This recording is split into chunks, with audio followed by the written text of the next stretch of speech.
आप सोचो, क्या मानव को हमेशा आप खाना देते रहो तो क्या उसकी मृत्यु होगी कि नहीं होगी? पर जनन पे आने से पहले मेरी एक बात सुनना कि आखिरकार जनन की नीड क्यों पड़ी? ये इसका एक बेटा हुआ बी, इसका एक बेटा हुआ सी, इसका एक बेटा हुआ डी, तो क्या इस ए का वंश आगे नहीं बढ़ रहा है क्या? अपने ही जैसे कहने का मतलब है, मान ले अगर कोई डॉग है, अब सबसे इंपॉर्टेंट है अलैंगिक और लैंगिक में मुख्य अंतर क्या है? एक जनक होता है, दो जनक होता है, ये बात की बात है जनक। हम आपको लैंगिक जनन में एक जनक से भी बच्चा उत्पन्न करवा कर दिखाएंगे। कुछ ऐसे जीव हैं जो अलैंगिक जनन तो करते हैं लेकिन उसमें युग्मक का निर्माण होता है। एग्जाम में क्वेश्चन आए क्लोन क्या है, क्लोन किसे कहते हैं? तो नमस्कार बच्चों, कैसे हो आप? आपसे बच्चों का एक बार फिर से स्वागत करते हैं हम बायोलॉजी के इस बेहतरीन लेक्चर में, जिसमें मुख्य रूप से हम लोग क्लास 12 का एक पहला चैप्टर है जिसका नाम है जीवों में जनन। इसका तीसरा लेक्चर हम लोग पढ़ने वाले हैं। अब ये जीवों में जनन का तीसरा लेक्चर है, इसका मतलब ये है कि पहला और दूसरे लेक्चर को हमने बहुत ही अच्छे तरीके से कंप्लीट कर लिया है, डिस्कस कर लिया है। अगर आपने अभी तक उन दोनों लेक्चर को नहीं देखा है तो सबसे पहले आप क्या करोगे कि इसके वीडियो के डिस्क्रिप्शन में एक आपको प्लेलिस्ट का लिंक मिलेगा, उस लिंक से आप फर्स्ट और सेकेंड लेक्चर को देख पाओगे। ठीक है, तो चलिए उन लेक्चर में हमने डिस्कस किया था कुछ पॉइंट को। अगर आप इस चैनल पर नए हो तो उन नए बच्चों के लिए हमने एक बैच लॉन्च किया है, उन बच्चों के लिए जो क्लास 12 के विद्यार्थी हैं और बिहार बोर्ड का प्रिपरेशन कर रहे हैं 2026 के लिए और प्योरली हिंदी मीडियम के छात्र हैं। तो उन बच्चों के लिए हमने क्लास 12 बायोलॉजी का एक बैच लॉन्च किया है, जिस बैच का हमने नाम रखा है बायो विजार्ड बैच।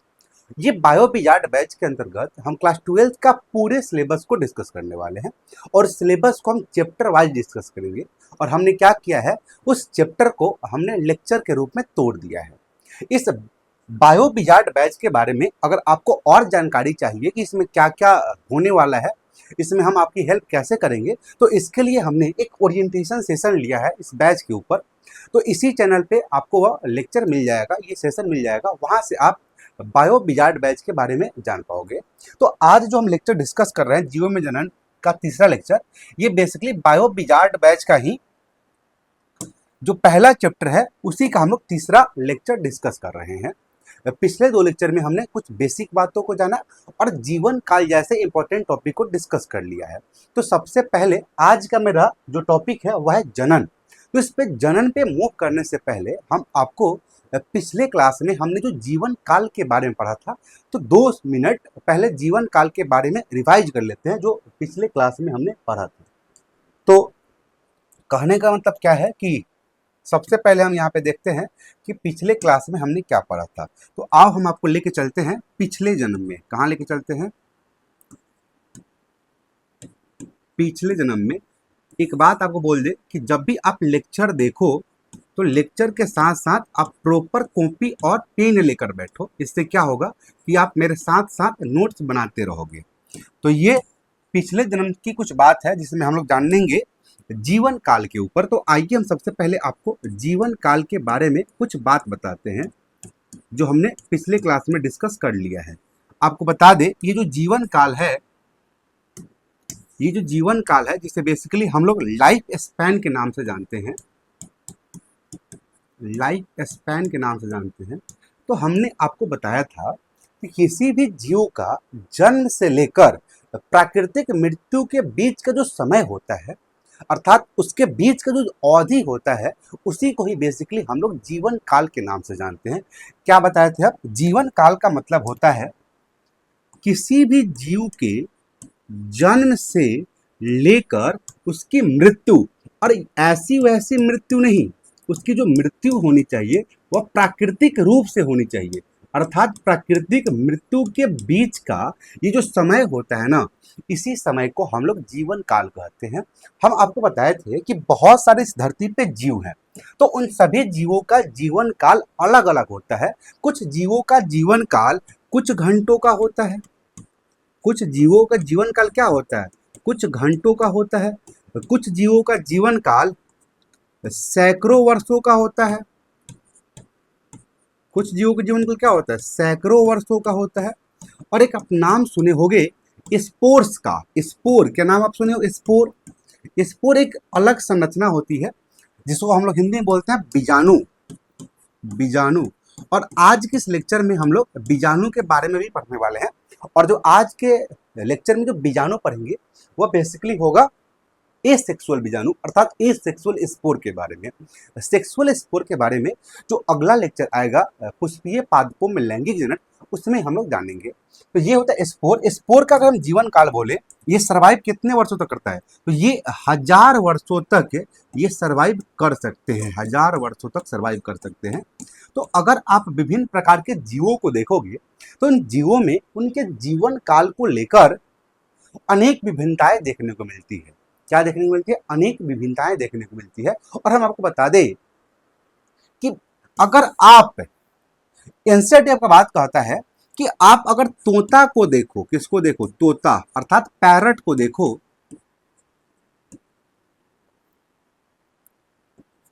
अगर आप पैरट को देखो और पैरट के साथ साथ क्रो को देखो, क्रो अर्थात कौवा को देखो, तो आप देखोगे ये दोनों का जो साइज है, ये दोनों का जो साइज है ये लगभग बराबर होता है।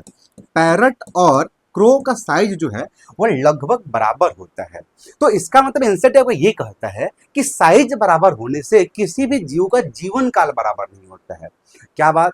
साइज बराबर होने से किसी भी जीव का जो जीवन काल होता है वह बराबर नहीं होता है। तो इनका जैसे पैरट का हम बता दें, पिछले लेक्चर में हमने डिस्कस किया था कि पैरट का जो जीवन काल होता है ये 140 ईयर्स होता है। और हमको बता दें आपको, ये जो 140 ईयर्स हम लिख रहे हैं ये बेसिकली इस जीव का, जीव या इस जाति का, इस प्रजाति का एवरेज जीवन काल होता है। इस जाति का, इस स्पीसीज का, इस प्रजाति का एवरेज जीवन काल होता है। वही अगर हम क्रो की बात करें तो क्रो का जो एवरेज लाइफ स्पेन होता है, औसत जीवन काल होता है, वह 15 ईयर्स होता है, 15 साल होता है। क्या आपको जीवन काल जैसे टॉपिक से कोई दिक्कत है?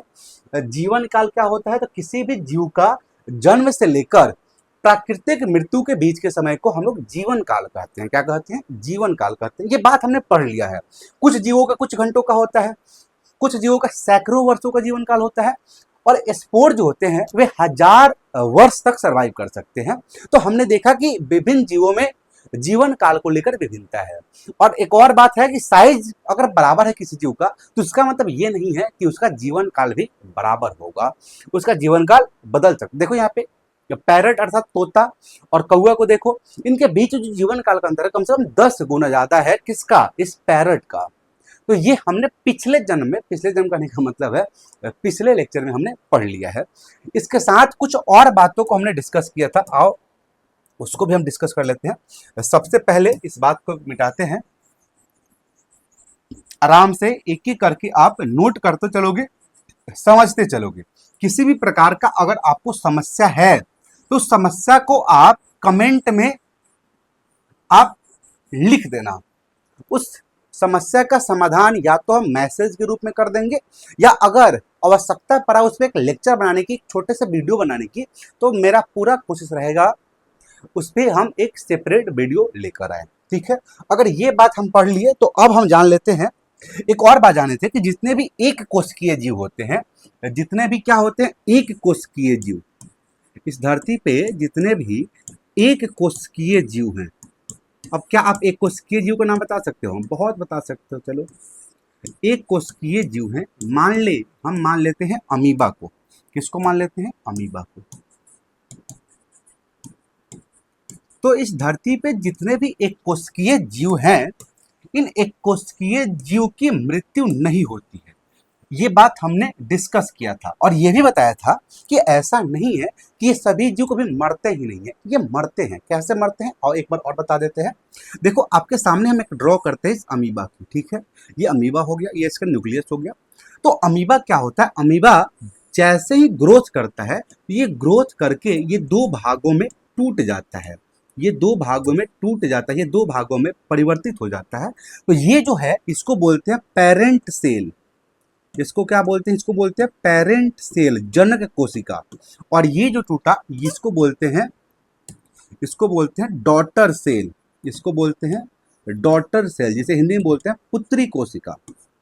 तो अब देखो, ये जो अमीबा है, क्या ये पेरेंट सेल या जनक कोशिका नष्ट हुई क्या? नहीं। देखो, यहाँ पे नष्ट नहीं हुई, यहाँ पे मरी नहीं। यही जनक कोशिका 2 भागों में, यही जनक कोशिका यही जनक कोशिका दो भागों में विभक्त हो गई। तो अगर अपने ही रूप को दो भागों में विभक्त कर ली तो फिर इसकी मृत्यु हुई कहाँ? क्या इसकी मृत्यु हुई क्या? इसकी मृत्यु नहीं हुई। और इसकी मृत्यु कब तक नहीं होगी, अर्थात ये कब तक विभाजन करते रहेगा? जब तक कंडीशन अगर कंडीशन इनके अनुकूल है, क्या है? इनके अनुकूल है, कंडीशन इनकी अनुकूल है तो फिर ये सरवाइव करते रहते हैं, ये विभाजित करते रहते हैं। इसका मतलब ये है कि जब तक स्थिति या कंडीशन इनके अनुकूल होगा तो ये मरेंगे ही नहीं। तो जब ये मरेंगे नहीं तो इसी कारण से हम लोग एक कोशिकीय जीव को अमर कहते हैं। क्या कहते हैं? अमर कहते हैं, इममोर्टल कहते हैं, इममोर्टल कहते हैं। अगर आपसे कोई पूछे कि एक कोशिकीय जीव को अमर जीव क्यों कहते हैं, क्योंकि जो भी एक कोशिकीय जीव होते हैं अगर स्थिति इनके अनुकूल हो तो ये हमेशा विभाजित करते रहते हैं, और जब विभाजित करते रहेंगे, अपने आप को दो में बदलते रहेंगे, तो फिर इनकी मृत्यु हुई कहाँ? तो जब मृत्यु हुई ही नहीं तो फिर इसे हम लोग अमर जीव कह देते हैं। अब एक बात होती है, अगर हम इसका कंडीशन इसके विपरीत कर दे या आग से जला दे तो क्या ये नहीं मरेगा? मरेगा। लेकिन ह्यूमन के केस में, मानव के केस में, तो आप तो दिमाग में ये आएगा कि भैया एक बात बताओ, क्या मानव को अनुकूल स्थिति कर दे, अर्थात अनुकूल स्थिति कहने का मतलब ये है कि इसको भोजन पानी अर्थात जीने के लिए जो भी चाहिए वह देते रहे, तो क्या मानव का स्थिति अगर अनुकूल हो, उसके फेवर में हो, सब कुछ भोजन मिलते रहे, तो क्या वह नहीं मरेगा? आप सोचो, क्या मानव को हमेशा आप खाना देते रहो तो क्या उसकी मृत्यु होगी कि नहीं होगी? एकदम होगी। एक ऐसा समय आएगा जब मानव की मृत्यु हो जाएगी। इसीलिए हम लोग मानव को अमर नहीं कहते हैं और एक कोशिकीय जीव को अमर जीव कहते हैं। ये बात हमने पढ़ लिया था, ठीक है। अब आओ हम आपको लेके चलते हैं जनन के ऊपर। जनन पे आने से पहले मेरी एक बात सुनना कि आखिरकार जनन की नीड क्यों पड़ी? आखिरकार जनन की नीड क्यों पड़ी? तो जनन की आवश्यकता पड़ी अगर किसी भी जीव को अपने अस्तित्व को कायम रखना है। मान ले ह्यूमन, अगर ह्यूमन एक होता और वह मर जाए तो क्या उसका वंश चल पाएगा? क्या उसका जाति आगे बढ़ पाएगा? क्या? इसी कारण से उनको एक बायोलॉजिकल प्रोसेस की नीड पड़ी, एक जैविक प्रक्रिया की जरूरत पड़ी, और उसी जैविक प्रक्रिया को बेसिकली हम लोग जनन कहते हैं। उसी जैविक प्रक्रिया को बेसिकली हम लोग जनन कहते हैं। जनन को इंग्लिश में हम लोग रिप्रोडक्शन कहते हैं। क्या कहते हैं? रिप्रोडक्शन कहते हैं। किसको? जनन को। अब क्वेश्चन ये उठता है कि आखिरकार ये जनन है क्या? तो हमको बता दें आपको कि जनन, ये मिटाओ पहले, ये जनन एक प्रकार का जैविक प्रक्रिया है। जनन एक प्रकार का जैविक प्रक्रिया है, और जैविक प्रक्रिया की नीड किसी भी जीव को क्यों पड़ी? क्योंकि उसके अस्तित्व को कायम रखना था। किसी भी जीव को अपने अस्तित्व को कायम रखना है तो फिर जनन करना होगा। इससे क्या होगा? मान ले ये एक प्रकार का जीव है, एक जाति से बिलोंग करता है, एक स्पीसीज से बिलोंग करता है, तो ये अपने स्पीसीज की कंटिन्यूटी को कब तक मेंटेन करेगा? ये एक जन्म देगा तभी तो। जैसे हम लोग मान ले कोई जीव है ए, अगर ये इसका एक बेटा हुआ बी, इसका एक बेटा हुआ सी, इसका एक बेटा हुआ डी, तो क्या इस ए का वंश आगे नहीं बढ़ रहा है क्या? तो अगर इसको अपने वंश को आगे बढ़ाना है तो फिर इसको बच्चा पैदा करना होगा, इसको बच्चा पैदा करना होगा, इसको करना होगा, तभी तो ये वंश आगे बढ़ेगा। लेकिन सोच, किसी कारण से ये यहीं पे समाप्त हो जाए तो क्या इसका वंश आगे बढ़ा? क्या वंश आगे बढ़ा? नहीं बढ़ा। तो अगर किसी भी जीव को अपने जीवन की निरंतरता को बनाए रखना है, कंटिन्यूटी को मेंटेन करना है, तो फिर उसको एक जैविक प्रक्रिया करना होगा, और उसी जैविक प्रक्रिया को बेसिकली हम लोग जनन बोलते हैं। तो आखिरकार जनन में क्या होता है? तो जनन की अगर फाइनल परिभाषा बोले तो हम क्या बोल सकते हैं? ध्यान से सुनना, एक एक करके आपको किसी भी प्रकार का डाउट हो तो आप हमको कह सकते हो,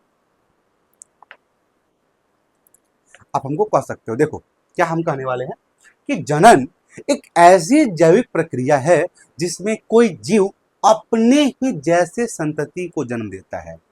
इसमें कोई भी जीव अपने ही जैसे संतति को जन्म देता है। अब यहाँ पे एक वर्ड आया, अपने ही जैसे। अपने ही जैसे, अपने ही जैसे संतति। संतति का मतलब होता है संतान, संतति का मतलब होता है संतान। तो जैविक प्रक्रिया में अपने ही जैसे एक शब्द आया यहाँ पे, अपने ही जैसे। अपने ही जैसे कहने का मतलब है, मान ले अगर कोई डॉग है तो डॉग अगर जनन करेगा तो वह कुत्ते को ही जन्म देगा क्या? अगर कोई आदमी है, कोई मनुष्य है तो वह जनन करके किसको जन्म देगा? तो अपने ही जैसे मनुष्य को ही जन्म देगा। वैसे ही अगर कोई हाथी है तो जनन करके किसको जन्म देगा? हाथी को जन्म देगा। तो अपने जैसे कहने का मतलब है यही, ठीक है। तो जनन एक ऐसी प्रक्रिया है जिसमें कोई जीव अपने ही जैसे या अपने ही समान संतति को उत्पन्न करता है। इसी प्रक्रिया को बेसिकली हम लोग जनन बोलते हैं। क्या बोलते हैं? जनन में जो भी जीव जनन करते हैं उनमें एक पैटर्न देखने को मिलता है कि सबसे पहले तो वे जीव जन्म लेते हैं। सबसे पहले वे जीव क्या लेते हैं? जन्म लेते हैं। जन्म लेने के बाद इस जीव में वृद्धि होती है। वृद्धि अर्थात ये ग्रोथ करते हैं। क्या करते हैं? ग्रोथ करते हैं।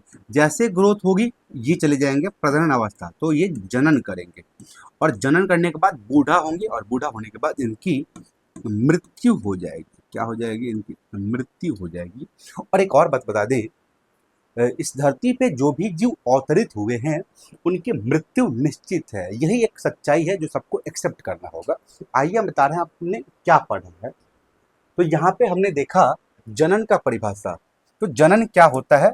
अभी हम आपको बताएं कि जनन या प्रजनन एक ऐसी जैविक प्रक्रिया है, जैविक प्रक्रिया है जिसके द्वारा जीव अपने ही जैसे संतति को जन्म देते हैं।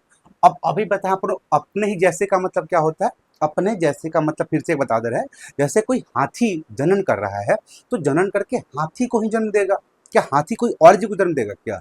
वैसे डॉग जनन करके किसको जन्म देगा? तो अपने ही जैसे संतान को, अर्थात डॉग को ही जन्म देगा। वैसे ह्यूमन की बात करें, मानव की बात करें, तो मानव जब जनन करेंगे तो किसको जन्म देंगे? मानव को जन्म देंगे। तो यही बेसिकली यही कहने का मतलब है कि अपने ही जैसे संतति को जन्म देते हैं या उत्पन्न करते हैं। इसी प्रक्रिया को हम लोग जनन बोलते हैं। अब ये जनन का मुख्य उद्देश्य है क्या? जनन का मुख्य उद्देश्य है जीवन की निरंतरता को बनाए रखना।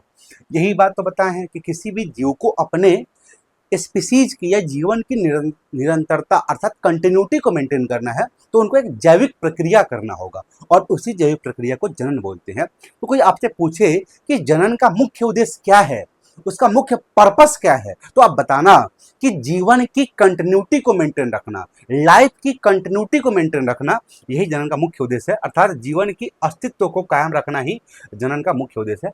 और दूसरी का बात, इससे विभिन्नताएं उत्पन्न होती है। अगर विभिन्नताएं उत्पन्न हो रही है तो आपको एडेप्टेशन में बहुत ही आसानी होगी। ठीक है, यहाँ पे एक डायग्राम दिखाया गया है, एक इमेज के माध्यम से आपको जनन अर्थात जीवन काल में जो जो अवस्था से आप गुजरते हैं उसी अवस्था को एक इमेज के माध्यम से दिखाया गया है। यहाँ पे सबसे पहले आप देखोगे तो एक बच्चे ने जन्म लिया है।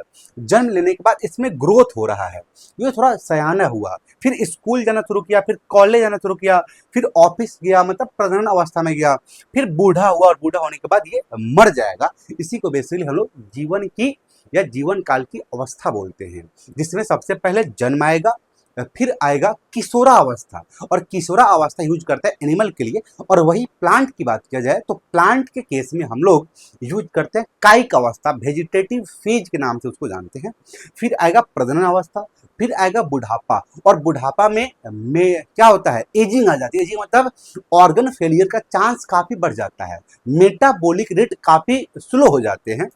और सबसे लास्ट में इसके राम नाम सत्य अर्थात मृत्यु हो जाती है। तो जनन अगर क्लियर है तो हम अब चलते हैं जनन के प्रकार के ऊपर कि जनन का प्रकार कितने प्रकार का होता है। अब आपसे क्वेश्चन कोई पूछ सकता है, एक बात बताओ, किसी भी जीव में जो जनन का प्रकार है आखिरकार ये निर्भर किस पे होता है? तो हम आपको बता दें ऐसे ही, इसके हैबिटाट पे, आवास पे, इसका आंतरिक संरचना, शरीर का बनावट कैसे हुआ है, इस पे डिपेंड करता है। और कुछ और फैक्टर हैं जिसपे जनन के प्रकार निर्भर करते हैं।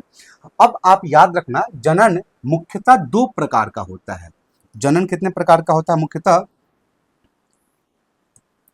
दो प्रकार का होता है। एक हो गया अलैंगिक और एक हो गया लैंगिक। और लैंगिक को हम लोग एसेक्सुअल बोलते हैं, और लैंगिक को हम लोग एसेक्सुअल बोलते हैं, और वही लैंगिक को हम लोग सेक्सुअल रिप्रोडक्शन के नाम से जानते हैं। ठीक, चलो इतना अगर कोई दिक्कत नहीं है तो आगे बढ़े। अब ये लैंगिक क्या होता है, अलैंगिक क्या होता है, आइए हम समझे। आज के लेक्चर में हम लोग अलैंगिक जनन को समझेंगे और अलैंगिक जनन के प्रकार को देखेंगे। ठीक है, आइए हम आपको लेकर चलते हैं अलैंगिक जनन पे। अलैंगिक जनन क्या होता है, याद रखना, अलैंगिक जनन में सबसे जो मुख्य अंतर है लैंगिक और अलैंगिक का, सबसे मुख्य है अलैंगिक।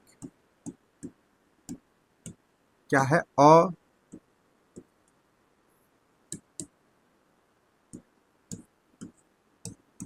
ध्यान से देखना, आराम से लिखेंगे। सबसे है पहले अलैंगिक, इसी को हम क्या करते हैं, कॉपी कर लेते हैं, ये ले, और यहां से मिटा देते हैं अ को, तो ये हो गया हमारा लैंगिक। अब सबसे इंपॉर्टेंट है अलैंगिक और लैंगिक में मुख्य अंतर क्या है, तो आपको बता दे, सबसे मुख्य जो अंतर है वह युग्मक संलयन को लेकर है, युग्मक संलयन को लेकर है, युग्मक संलयन को लेकर है।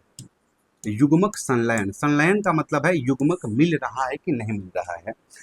जिस जनन में युग्मक का संलयन अर्थात युग्मक आपस में नहीं मिलते हैं तो उसको हम लोग अलैंगिक जनन बोलते हैं, और जिसमें युग्मक आपस में मिलते हैं अर्थात निषेचन होता है उसे हम लोग लैंगिक जनन कहते हैं।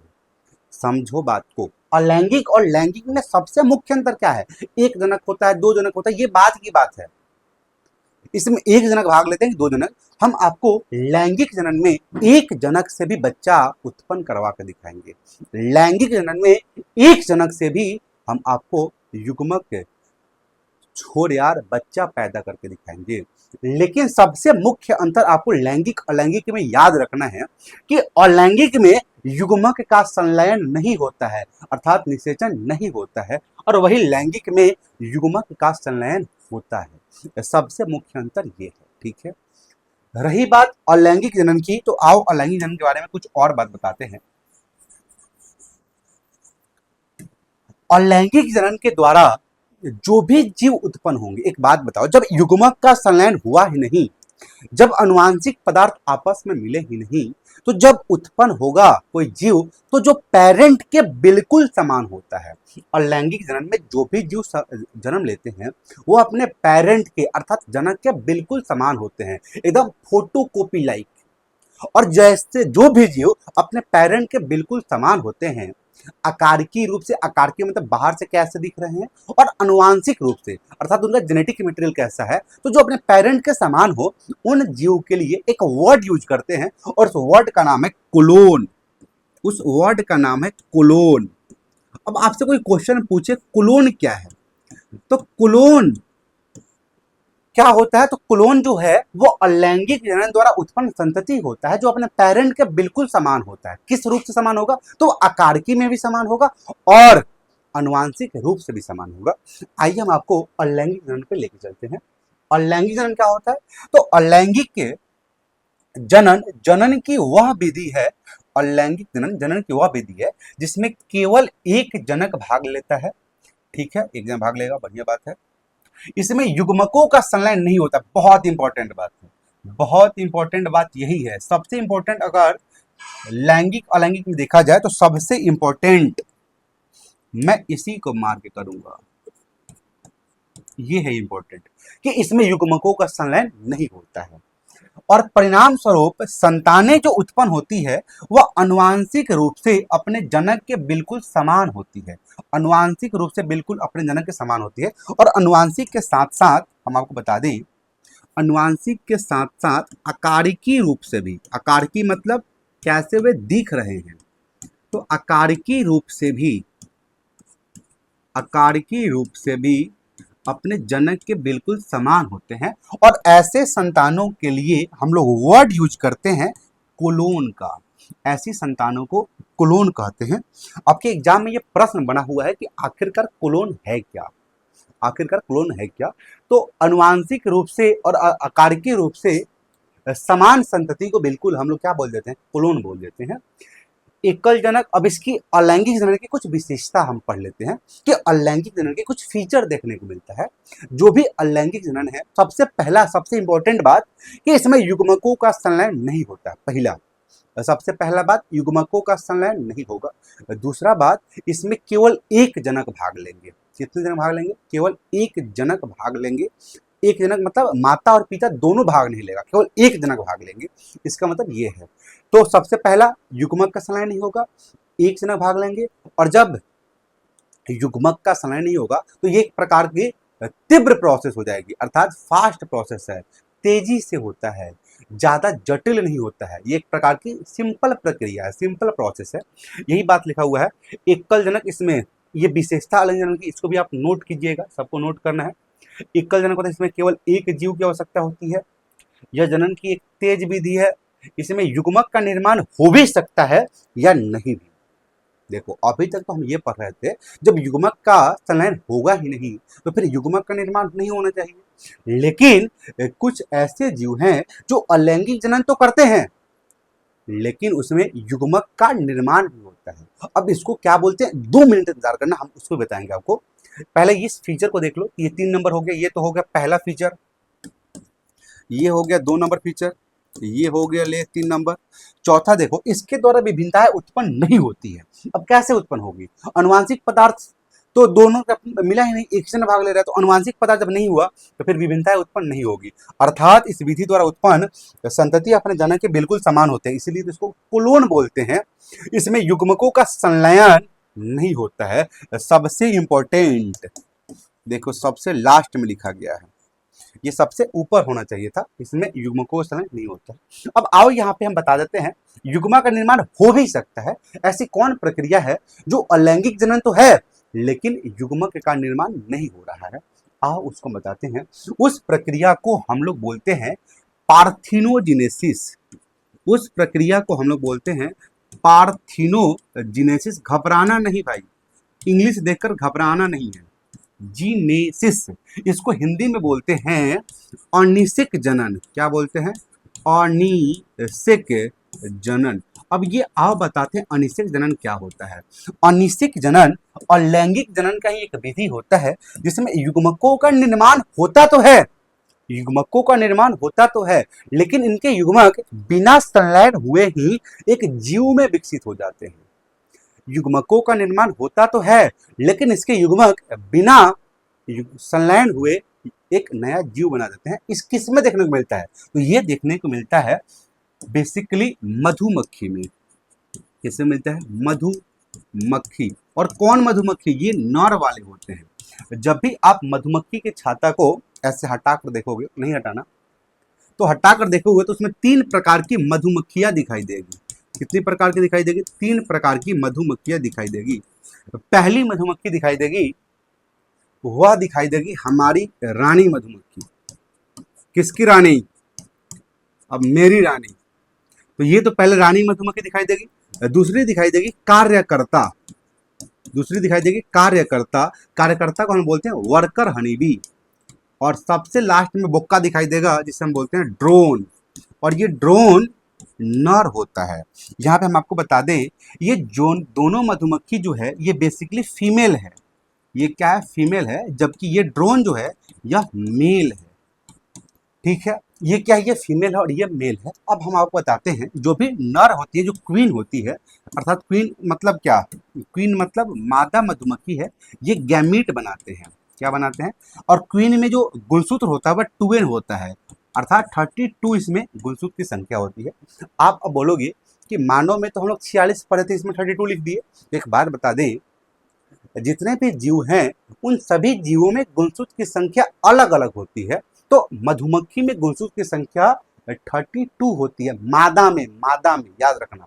लेकिन वही अगर हम नर की बात करें तो नर मधुमक्खी में जो गुणसूत्र होता है वह n अर्थात 16 होते हैं। तो अगर आपसे क्वेश्चन बने कि नर मधुमक्खी अगुणित होते हैं या द्विगुणित, नर मधुमक्खी अगुणित होते हैं या द्विगुणित, तो नर मधुमक्खी में गुणसूत्र की संख्या 16 अर्थात एक क्रोमोसोम का सेट आया है, इसलिए नर मधुमक्खी अगुणित होते हैं। जबकि मादा में गुणसूत्र की संख्या 32 है, इसलिए द्विगुणित होते हैं। तो मादा में जब युग्मक बनेगा तो ये युग्मक बनने के लिए अर्धसूत्री होगा। कौन सूत्री होगा? अर्धसूत्री होगा। और जब अर्धसूत्री होगा तो 4 प्रकार के युग्मक बनेंगे, जिसमें N16, N16, N16 और N16। ये सभी 16 है तो ये सभी क्या होंगे? मेल होंगे। जब संलयन होगा तब मादा बनेगी, लेकिन ये दोनों जो हैं ये बिना संलयन का ही एक जीव में बन जाएंगे, और जीव को बोल देते हैं हम लोग ड्रोन। उस जीव को बोलते हैं ड्रोन। तो क्या है, ड्रोन का निर्माण युग्मक के संलयन से हुआ क्या? तो इस ड्रोन का निर्माण युग्मक के संलयन से नहीं हुआ, इसी कारण से इसको हम लोग अलैंगिक जनन बोलते हैं। और ये एक मान के चल तो अपवाद है, क्योंकि इसमें युग्मक का निर्माण तो हो रहा है लेकिन संलयन नहीं हो रहा है। जब संलयन होगा ही नहीं तो क्या इसको हम लैंगिक जनन बोलेंगे? क्या नहीं बोलेंगे, इसको लैंगिक जनन हम नहीं बोलेंगे। ठीक है। अच्छा एक बात बताओ, जैसे क्वीन में अर्धसूत्री हुआ, तो अगर हमको नर से युग्मक बनाना है तो क्या हमको अर्धसूत्री करना होगा कि समसूत्री करना होगा? अब आप बोलोगे कि इसमें जब अर्धसूत्री की है तो इसमें भी हम क्या करेंगे? अर्धसूत्री करेंगे। आओ अर्धसूत्री करते हैं। तो जब अर्धसूत्री करोगे तो इससे क्या होगा? N8 हो जाएगा, N8 हो जाएगा। अब देखो N8 और N16 मिलेंगे तो टोटल कितना हो जाएगा? 2N तो होगा, लेकिन हो जाएगा 16 और 8 24। ये क्या हुआ? नर हुआ कि मादा? कुछ भी नहीं हुआ। तो इसी कारण से इसमें हम लोग समसूत्री विभाजन करते हैं। हम क्या? नेचर क्या? भगवान।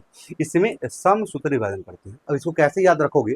ये देखो पहले से अगुणित है, ये पहले से सिंगल है। और क्या सिंगल लोगों की ब्रेकअप की जा सकती है? क्या ब्रेकअप कहने का मतलब है उसको आधा कर सकते हो क्या? पहले जो 2 लोग थे उसको आधा कर सकते हो, तो इसमें मियोसिस तो नहीं होगी, तो फिर क्या होगी? याद करो, इसमें गुणसूत्र के नंबर को बराबर करना होगा, और जिसमें गुणसूत्र का नंबर बराबर हो उस प्रकार के विभाजन को हम लोग समसूत्री विभाजन करेंगे। तो कोई पूछे नर मधुमक्खी में अगर युग्मक बनाना है तो किस विभाजन के द्वारा बनेगा? तो नर मधुमक्खी में युग्मक बनाना है तो वह समसूत्री विभाजन के द्वारा बनेगा। इस बात को हमने पहले लेक्चर में देखा है, पहले लेक्चर में डिस्कस किया है। अगर आप पहले लेक्चर को नहीं देखे हो तो सबसे पहले आप डिस्क्रिप्शन में एक लिंक मिलेगा एक प्लेलिस्ट का, वहां से पहले लेक्चर को देखो, फिर दूसरे लेक्चर को देखो, तब इस तीसरे लेक्चर पे आओ। ठीक है। तो ये हो गया। तो यही बताने वाले थे हम कि पार्थेनोजेनेसिस में बेसिकली युग्मक का निर्माण होता है। तो यही बात है। और लैंगिक में युग्मक निर्माण हो भी सकता है और नहीं भी हो सकता है। होगा लेकिन संलयन नहीं होगा। यही खासियत है इस अलैंगिक जनन की। आओ हम आगे बढ़ते हैं। तो समझ आ रहा होगा तो आप बोलिएगा। ये बात यहाँ पे लिखा ही हुआ है कि जो हम बताए हैं यहाँ पे, जो पीछे ये जिक्र किए हैं, यही बात यहाँ पे लिखा हुआ है कि अनिषेक जनन अलैंगिक जनन का एक ऐसा विधि जिसमें युग्मक या गैमिट का निर्माण होता है। हाँ, निर्माण तो होगा लेकिन संलयन नहीं होगा, याद रखना। अलैंगिक जनन विधि द्वारा उत्पन्न संतति आकारकी, ये देखो आकारकी रूप से तथा अनुवांशिक रूप से अपने जनक के बिल्कुल समान होते हैं। और जब बिल्कुल समान होंगे तो ऐसे संतति के लिए बेसिकली हम लोग क्लोन शब्द का उपयोग करते हैं। क्या करते हैं? क्लोन शब्द का। एग्जाम में क्वेश्चन आए क्लोन क्या है, क्लोन किसे कहते हैं, तो आप सीधा परिभाषा यहाँ से चेप सकते हो। यहाँ से परिभाषा आप सीधा चेप सकते हो क्लोन का। इसको नोट करो। हाँ, एक और यहाँ पे दिखाया गया है, ये अमीबा है, पेरेंट सेल है, पेरेंट सेल में डिवाइड हुआ तो फिर ये क्या हो गया? 2 डॉटर सेल में परिवर्तित हो गया। और डॉटर सेल में जो अमीबा है ये आकारकी रूप से समान होगा, अनुवांशिक रूप से समान होगा। इसी कारण से हम लोग को इसको कोलोन बोल रहे थे। इसको नोट करोगे। तब तक हम पानी पी लेते हैं।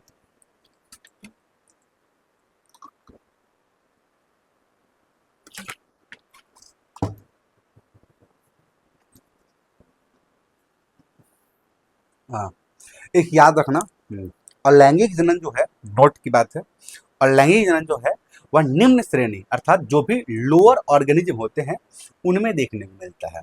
जैसे मोनेरा हो गया, प्रोटिस्टा हो गए, फंजाई हो गए, इनमें क्या देखने को मिलता है? इनमें अलैंगिक जनन की विधि देखने को मिलती है। ठीक है। अब अलैंगिक जनन क्या होता है, याद है आपको? सबसे मुख्य बात, युग्मक का संलयन तो नहीं होगा। निर्माण हो सकता है किसमें? अनिषेक जनन में हो रहा है, नर मधुमक्खी में हो रहा है। चलो आगे आओ। आगे यहाँ पे कुछ अलैंगिक जनन के प्रकार दिए हुए हैं। तो अलैंगिक जनन के प्रकार में सबसे पहले हम लोग पढ़ेंगे विखंडन के बारे में। सबसे पहले पढ़ेंगे आखिरकार विखंडन होता क्या है, और इसी विखंडन में हम लोग बेसिकली दो पढ़ेंगे। एक पढ़ेंगे बाइनरी फिजन जिसे द्विखंडन, और सबसे इंपॉर्टेंट एक पढ़ेंगे मल्टीपल फिजन बहुविखंडन। मल्टीपल फिजन देखने को मिलता है प्लाज्मोडियम में, याद रखना, क्वेश्चन पूछते हैं, बहुत पूछे जाते हैं। तो सबसे पहले विखंडन बोले पूछेंगे। अब विखंडन क्या होता है, तो विखंडन एक कोशिका का दो या दो से अधिक भागों में विभाजित होना होता है। तो अगर जब कोई कोशिका या कोई जीव दो या दो से अधिक भागों में विभाजित हो जाए तो इसके लिए यूज करते हैं विखंडन। दो में हो रहा है तो उसको बोलते हैं द्विखंडन, और दो से ज्यादा हो रहा है तो बोलते हैं बहुखंडन। ठीक है, या बहुविखंडन। दूसरा प्रोसेस पढ़ेंगे हम लोग मुकुलन। दूसरा प्रोसेस क्या पढ़ेंगे, मुकुलन। ठीक है, मुकुलन में क्या होगा, मुकुलन में किसी भी जीव के शरीर पे एक उभार बन जाएगा, एक आउट ग्रोथ हो जाएगा, और वो आउट ग्रोथ अपने पेरेंट सेल से भोजन ग्रहण करके परिपक्व हो जाएंगे। और जब पूर्ण रूप से परिपक्व हो जाएंगे तो वो पेरेंट बॉडी से, जनक कोशिका से अलग हो जाएंगे और अपना स्वतंत्र जीवन व्यतीत करेंगे। इसी को ही बेसिकली हम लोग बडिंग कहते हैं। तो शरीर पर एक उभार का बनना जो बाद में नए जीव में विकसित होता है, इसे मुकुलन कहते हैं। अच्छा, एक बात सोचो, मानव में अगर मुकुलन देखी जाती तो सोचो, इमेजिन करो, कल्पना करो कैसे होता। मान ले किसी मानव में मुकुलन है और वह जा रहा है झोला लेकर मार्केट। अब झोला लिए हुए है और मार्केट गया है सब्जी लाने। अब सब्जी लाने में, रास्ते में जाने के क्रम में क्या हुआ, उसके बॉडी से अचानक से एक आउट ग्रोथ निकल गया। बॉडी से अचानक से आउट ग्रोथ निकल गया और बाजार जा रहा है थैला लेकर, और उस थैला में एक प्यारा सा बच्चा कूद कर उस थैला में आ गया। दूसरा प्यारा बच्चा थैला में आ गया। जैसे गया सब्जी लेने तो झोला खुलने के बाद उसको दिखाई दे रहा है कि दो प्यारे प्यारे बच्चे हैं। क्या मानव में ऐसा देखने को मिलता है क्या? नहीं। मानव में तो हम लोग लैंगिक जनन पढ़ेंगे, इसमें युग्मक का संलयन होता है, शुक्राणु अंडाणु का मिलन होता है, इसको भी पढ़ेंगे। खैर, ये बात की बात है। तो मुकुलन किस में देखने को मिलता है? ये देखने को मिलता है हाइड्रा में, इष्ट में। यह है मुकुलन। अगला पढ़ेंगे बीजाणु जनन। क्या पढ़ेंगे? बीजाणु जनन, स्पोरुलेशन। बहुत इंपॉर्टेंट चीज है, बहुत इंपॉर्टेंट चीज है। ये जो बीजाणु जनन है, इसमें एक स्पेशलाइज्ड स्ट्रक्चर बनता है, एक विशेष संरचना बनता है, और विशेष संरचना को बेसिकली हम लोग एसेक्सुअल स्पोर अर्थात अलैंगिक बीजाणु के नाम से जानते हैं, जिसमें हम लोग पढ़ेंगे। हाँ, लैंगिक बीजाणु भी होता है, लेकिन इस चैप्टर में हमको लैंगिक बीजाणु के बारे में नहीं जानना है, आगे पढ़ना। जो हम लोग दूसरा चैप्टर है पुष्पीय पादपों में लैंगिक जनन। ये जो अलैंगिक बीजाणु है, ये बेसिकली समसूत्री विभाजन का परिणाम होते हैं, उसका प्रोडक्ट होते हैं। इसीलिए इस स्पोर को हम लोग माइटोस्पोर भी कहते हैं, याद रखना। अलैंगिक स्पोर को हम लोग माइटोस्पोर भी कहते हैं। और दो पढ़ेंगे इसमें, एक पढ़ेंगे जू स्पोर जिसको हिंदी बोलते हैं चल बीजाणु, और दूसरा पढ़ेंगे कोनिडिया, इसी बीजाणु जनन में पढ़ेंगे। ठीक। चौथा पढ़ेंगे खंडन, फ्रेगमेंटेशन। अब ये फ्रेगमेंटेशन क्या है? ये भी अलैंगिक जनन की विधि है। इसमें भी युग्मक नहीं होगा, मिलन नहीं होगा, इसमें भी एक ही जनक भाग लेंगे। ये भी तीव्र प्रोसेस होगा, ये भी सरल प्रोसेस होगा। तो खंडन में क्या होता है, कोई जीव है, इसके जीव का जो बॉडी पार्ट है ये अनेक भाग में टूट जाते हैं, और प्रत्येक भाग से एक नया जीव बन जाता है, और प्रत्येक भाग से एक नया जीव बन जाता है। इसी को बेसिकली हम लोग खंडन बोलते हैं, फ्रेगमेंटेशन बोलते हैं। और एक पढ़ेंगे रीजनरेशन, जिसको हम लोग पुनरुद्भवन बोलते हैं। अब रीजनरेशन में क्या होता है, किसी भी जीव का शरीर का कोई भी भाग, मान ली किसी का हाथ नष्ट हो गया, पैर नष्ट हो गया, उंगलियां नष्ट हो गई, पूंछ नष्ट हो गया, तो जो भी पार्ट नष्ट हो गया वह फिर से निर्माण हो जाते हैं, फिर से बन जाते हैं, और इसी को हम लोग बोलते हैं रीजनरेशन। अभी जो भी हमने पढ़ा, इसको एक एक करके हम लोग डिटेल में डिस्कस करेंगे। ये क्या होता है, ये क्या होता है, ये क्या होता है। अभी तो हम आपको अलैंगिक जनन का प्रकार से परिचय करवा रहे हैं कि आखिरकार क्या होता है, और इसका ब्रीफ इंट्रोडक्शन दे रहे हैं कि आखिरकार इसका मतलब होता क्या है। तो आपको विखंडन क्लियर है, मुकुलन क्लियर है, ऊपर ऊपर तो क्लियर होगा, बीजाणु जनन क्लियर है, खंडन क्लियर है, आगे बहुत सारा पढ़ना है। देखो यहाँ पे दिखाया गया है बहुत सारा बात, सबको डिस्कस करेंगे। सबसे पहले हम जानते हैं विखंडन के बारे में। सबसे पहले हम क्या जानते हैं, विखंडन के बारे में। आखिरकार ये विखंडन होता क्या है, आइए हम आपको विखंडन बताते हैं। अभी तो बताया विखंडन का मतलब क्या होगा कि अगर कोई जीव या कोशिका दो भागों में विभक्त हो जा रही है या फिर दो से अधिक भागों में विभक्त हो जा रही है, तो इस प्रक्रिया को हम लोग विखंडन बोलते हैं। क्या बोलते हैं? विखंडन बोलते हैं। यह अलैंगिक जनन का एक प्रकार है। जो भी विखंडन है ये किसका प्रकार है? अलैंगिक जनन का प्रकार है। अब अलैंगिक जनन क्यों बोल रहे हैं? क्योंकि इसमें भी कोई जीव अपने जैसे संतान को जन्म दे रहा है। अब संतान को जन्म दे रहा है तो जनन तो कर रहा है। अब भले युग्मक का संलयन नहीं हो रहा है, इसी कारण से तो इस विखंडन को अलैंगिक जनन की श्रेणी में रखे हैं। क्या? तो जिसमें जीव साधारण विभाजन अथवा माइटोसिस के द्वारा दो या दो से अधिक भागों में विभाजित हो जाते हैं और प्रत्येक भाग पुत्री कोशिका से एक नए जीव बनता है। ये बात बताए हैं। हाँ, अगर दो भाग में टूट रहा है तो इसे हम लोग द्विविखंडन बाइनरी फ्यूजन कहते हैं, और दो से अधिक भाग में टूट रहा है तो इसको हम लोग बहुविखंडन कहते हैं। यही बात लिखा हुआ है। इस प्रकार की जनन में की विधि में जीव केवल दो खंडों में विभाजित होता है और प्रत्येक खंड से एक नया जीव बनता है। इसी को क्या बोल देते हैं? Binary fusion. अब ये इसका एग्जाम्पल लर्न करना है। एग्जाम्पल बहुत इंपॉर्टेंट है। Amoeba, paramecium, Euglena. Amoeba, paramecium, Euglena. हाँ, कभी कभी एग्जाम में पूछे जा सकते हैं कि ये विभाजन जो होता है, तो अमीबा का अगर आप विभाजन करोगे तो किसी भी प्लेन से बांट सकते हो। अमीबा को किसी भी प्लेन से बांट सकते हो। ये क्या कहने का मतलब है? देखो क्या है। मान लीजिए अमीबा है, ये क्या है? ये अमीबा है। अब अमीबा से आपको दो अमीबा बनाना है। ये लो, दो अमीबा बना दिए। तो दो अमीबा जब बनाओगे तो इसको आप ऐसे मन करे तो ऐसे बांट दो, ऐसे ऐसे विभाजित हो, या ऐसे ऐसे ऐसे, मतलब किसी भी प्लेन से, किसी भी प्लेन से, एनी प्लेन, एनी प्लेन, किसी भी प्लेन से आप अमीबा को बांट सकते हो। वही बात है पैरामीशियम की। तो पैरामीशियम को बांटने के लिए हम लोग इसको विभाजित करते हैं, ट्रांसवर्स करते हैं। ट्रांसवर्स मतलब शायद ऐसे ट्रांसवर्स करते हैं, ठीक। वैसे बात है युगलिना का। तो युगलिना को हम लोग लॉन्गिट्यूडियल कहते हैं। जैसे देखो क्या बात है,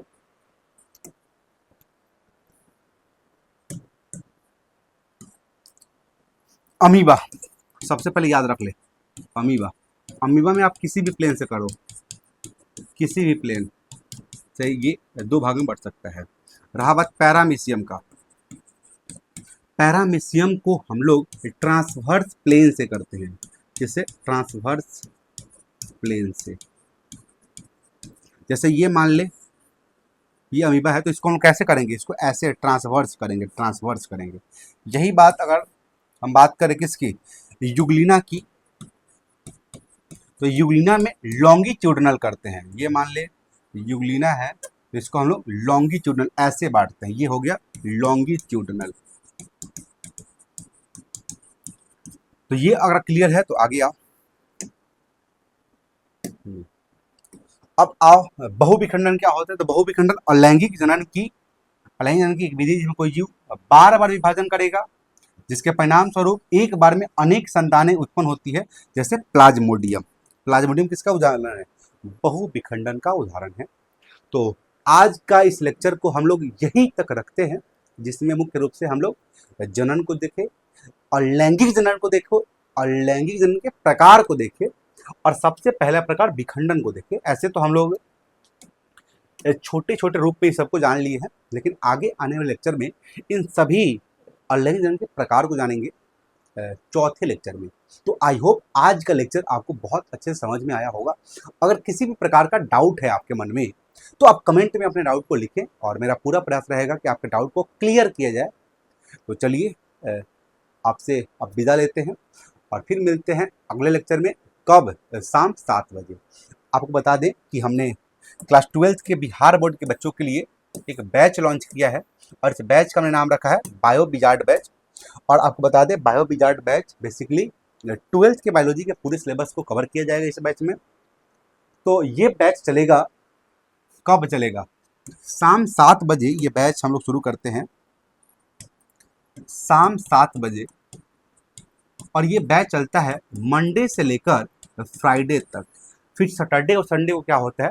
तो सैटरडे को हम लोग एनसीईआरटी को कवर करते हैं, या फिर एक बायो मिनी सीरीज के रूप में आपको एक छोटा सा लेक्चर मिलता है, जिसमें आप एक छोटे लेक्चर में 5 से 10 मिनट के लेक्चर में आप एक इंपॉर्टेंट टॉपिक को डिस्कस कर रहे होते हैं हम लोग, और आपके दिमाग में सेट करने का प्रयास करते हैं।